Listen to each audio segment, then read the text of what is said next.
So that is the correct flange that came with the aircraft. Now what I intend to do is I've got this brand new flange here, and I'm going to mount that one on there, and that's going to bring it considerably back. It's going to bring it back to about here, which is going to be much better, and then that will go on the front of it. Now if that was rolling backwards like the traditional spinner, it'd probably rub on the cowl, but because it goes forward from that face, it'll be okay. Well, there she is, Ben's aeroplane, come up great. Got the new engine installed, fully reconditioned, rebuilt by Rotec Airframe. So it was actually an exchange engine, so it's a completely replacement engine, forged pistons, alternator kit, ignition. It's got the tacho pulse generator upgrade. Yeah, too many things to mention. Spats were installed, brakes were overhauled both sides, calipers off, and all the corrosion primary controls taken care of, making sure everything works from the basics right through to the more complex stuff.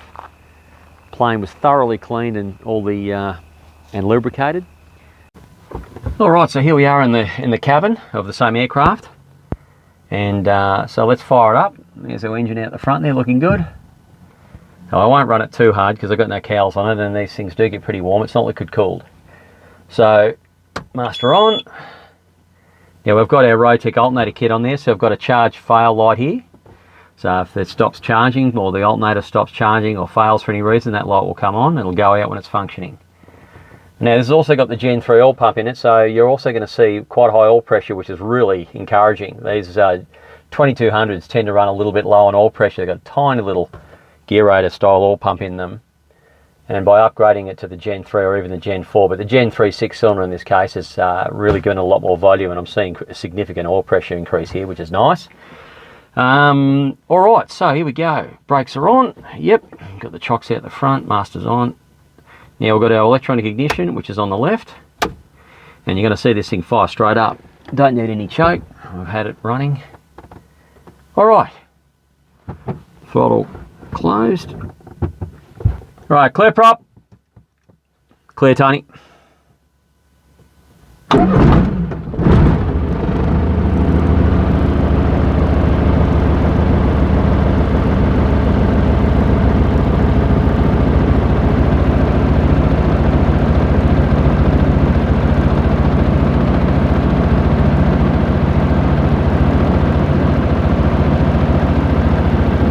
All right, let's bring the revs up a bit, 2000.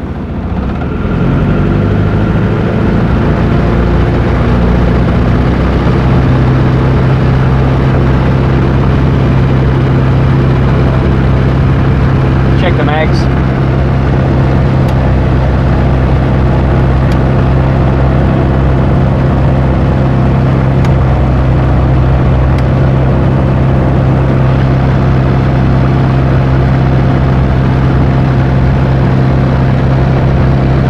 Head temps are coming up.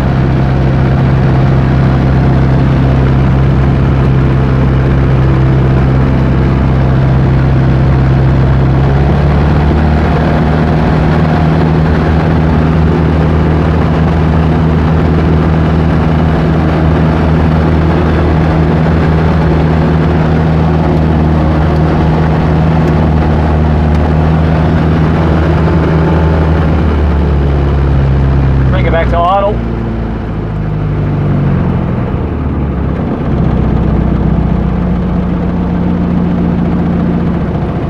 That's sweet as a nut.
smoke to be seen anywhere. Oh, you'll get a bit burning off when Oh, you first nothing run. out of the pipes or anything. I was looking down there. Good stuff. All right, so we've just finished a short run. We've got a bit more running to do, but that's a great start. So it's idling beautifully. It's smooth as silk. So yeah, I can't see much changing from here.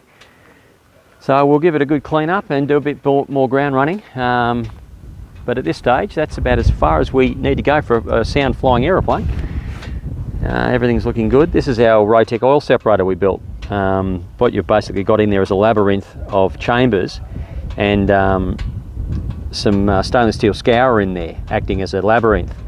The idea is it's separating the oil from the air, and allowing the air to come out the top here, and the oil being a lot heavier and thicker, of course, getting caught up in the labyrinth and the baffles, and then draining back down the bottom here, back into the engine. So I expect that'll. Apparently, people have made similar things, and they've worked very well, and I can't see why that wouldn't work great. Yeah, looking good. Looking good. All right, so we'll button it up there, give it a good wash, polish it up a bit. You see, you got the spats on as well, looking good. So we fitted those. We repaired the legs a bit. They're a bit beaten up. We also fitted the spats. This front spat was also fitted and painted. That needed a little bit more adjustment, that one. But yeah, the spats come up good, and of course the legs, as I said, were painted. We also went right through the whole aeroplane, got some corrosion off here and on the other strut. Checked all the primary controls, made sure everything's perfect. The propeller looks $1 million. So this was repaired and primed and resprayed, I should say, clear over base. Spinner was polished up. No, it's not. Oh, we fitted the shorter propeller flange there, you see, and that's taken a lot of cantilevering pressure off the crankshaft. Also, the gyroscopic forces as well have been reduced by getting that nice and stout. Plus, it looks a lot neater too. The previous